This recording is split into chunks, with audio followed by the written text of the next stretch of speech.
Listen, here's what I would say about fighting an enemy who wants to kill you and your family. Why did we drop 2 bombs, nuclear bombs, on Hiroshima and Nagasaki to end a war that we couldn't afford to lose? You don't understand, apparently, what Israel is facing.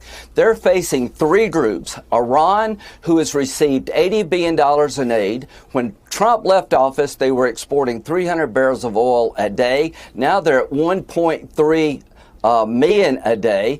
They've been enriched by Biden. They're taking that money to kill all the Jews. So when we were faced with destruction as a nation after Pearl Harbor, fighting the Germans and the Japanese, we decided to end the war by bombing Hiroshima and Nagasaki with nuclear weapons. That was the right decision. Give Israel the bombs they need to end the war they can't afford to lose, and work with them to minimize casualties. Senator, military officials would argue that there has been so much technology since those bombs were dropped that for that very reason, that is why Israel and other developed countries can be more precise. But let me ask it this way, because President Biden is not the first president to use arms shipments to try to influence Israeli policy. As you know, former President Ronald Reagan on multiple occasions withheld weapons to impact Israel's military actions.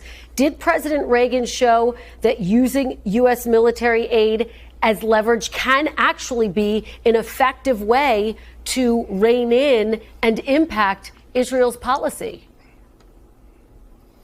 When you're telling the world you're going to restrict weapons delivery to the Jewish state who is fighting a 3-front war for their survival, it emboldens Iran, it emboldens Hamas. Sinwar is probably juiced up on the idea there's daylight between the United States and Israel. The hostage deal is harder. This is the worst decision in the history of the U.S.-Israel relationship to deny weapons at a time the Jewish state could be destroyed. So here's what I would say. There is some hope we can get over this. Non-negotiable the destruction of Hamas. Nobody in Israel will allow Hamas to be standing militarily or politically when this is over. How we get there is subject to negotiation. My problem is not with the weapons that Israel is using. My problem is with the tactics that Hamas is using, and the idea that America would not send a nickel of aid, echoed by a United States senator when all the Jews are trying to be killed by radical Islamic groups, tells us where we're at as a nation.